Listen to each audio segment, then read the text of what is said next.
Noi si zo tep to em chuan kan fanu hi ril tram to lu tukin ka sia Pa sel turi tam mani pa karim tak zat ni fanu kan ne ya in kim nei ni yan kan sia rilu tur chu ka thiame nang ma ang tho chuan nom ka rilu le ka ngai tua da ka pan ahim omani ti ro kan in chunga fanu kan nei ve ta chu nia pathian ram ro dan hi sia thiam hi a har ka ti fo thin kha nu i pathian ram ro da ni ka lo sha thiam thin lawa pathian ka de me te ka lo tia ka van sak lo tak pa em po ni se kan fanu emai ka alo har pa lo nge ari tram don ro pui bok sia kan ti zung zung nge lo va thut pui ta che ole ole không nghe kan sil zung zung nge emai chu mutui hle mai a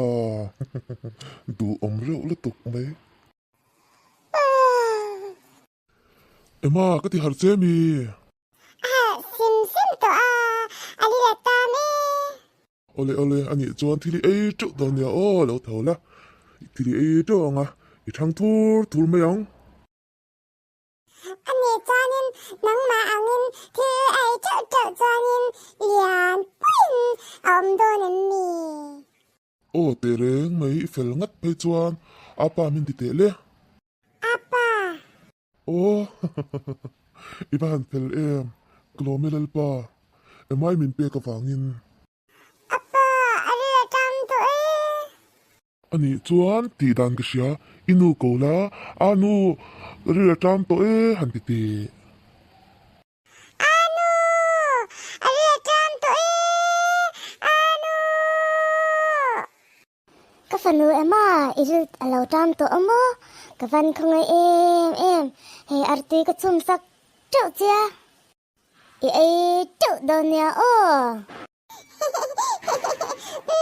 ai tang anu apa nang poin evero o anu nang poin evero o nilove ama itan liao ka chuma ni hi ai chuang che pa ilo ken sakanga ilo bardo nen mi nyang ka phur zong takalom ema ka bari du em apa du te reng mai lalpa kan talom emai min pe ka wangin kalome lalpa apa ni tine anu ha akale tia in chunga hian mo ti tur neu no he tam thina nu te hi chu an ha thina lom ema ani tonin anu tumo apa apui ve ang o ila pui don ania tu na ri chuan ila te ma ilan huna o ar tu hi ei thur thur la apa ai thu thuranga tonin lian pui ni venga anu apuyang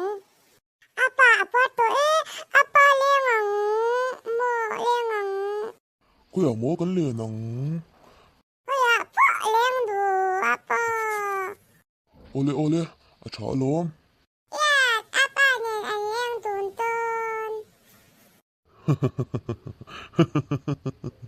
inu kan soi ve don lom ni anu tu aman lo de bok tia anu soi ve ila apa anu ne bula kan mo lo kai ve lo ti la ole ole kan chung ko in kan leng don nia avan nuam ton tak anu le apa tene leng ton pik pik apa sabamu emai anga sabamoy ani so anu apa saba angin soveta ema kha ipa dara tangin ni thok tholom anu apa anu anu to pangpalamoy nang ma ang me moy ani so ema ang me moy adik letu nang ma ang me moy ai to anu le apa angin an moy kati mi ti lom dan te la hi thiam reu phia na ai to apa in akau kia min chati pipi kan ho to do nen mi nyang ema ai du lo anu kan fanu emai in hola du lo tlet Iro, Emma. Apa? Ala tula. Ano? Yung kukitsuan zero, ano? Bởi tê, irot to em alom, anu hian na zo to lo che lom. Masi, kukitsuan na duvi lom. Ka, in chung ko in leng ani mo. Niya mali. Emay hiyanin. Len, atitlat maya. Kanhan len. Koton pui vel maya nihi. Nang di so, koy lam niya kalintum. Khoi kal tum lo ve. Cái ni po, kan leng thong vel mấy ani hi. Ani mo, ifanu lili hito amper thaveng ngat may adu omro bakse sweet letu kring ngat. Te cham zel chuanin emai po amel thalut tu kalom. Hey ho, zai kan rel tu a lo leng te chu emai le lili te hi income dun sela nuaman ti pian lo mo. Anu lengang emai te na anu emai nu po in lo leng lo ti hi lengang Lili le rong ko thin che chuan o. lo leng ro thing pui te kan in ho don ya ho. Ole. Emma, hey ichanu lili po kaya nakala kalve to te che ipa ka halu to kang. Apa, iha to ni. Halve, Emma buite. Anu, apa in halave atilom. Masi apa ke ina yaw kalve to ang lili ruason. Ole buite, Emma. Lili, epo ke in alaw kalve a. Ke in mo kalsi ang o. Ole. Lili, income sang o. Ole. Emai in nei hi chu kalom pui tak zat zo ni. Anya sin, nu ipo, alim, in boy pavyao ma se, alim kop, may, kan chung kwa, lim na, tar, kan han ni, hitu, kan van ni tak, sata ni, tiyan am kaveng tila, yan, mi in lom pui tiyam bok siya.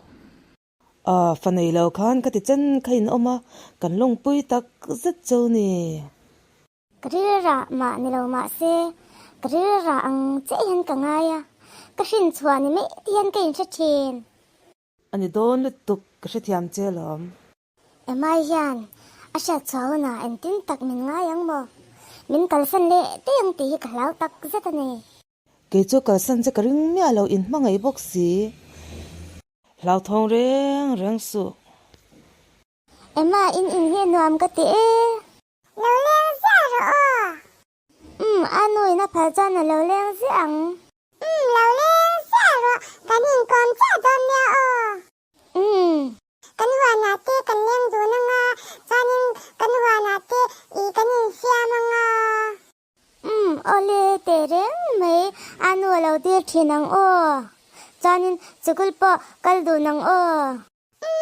Ole ano amutang.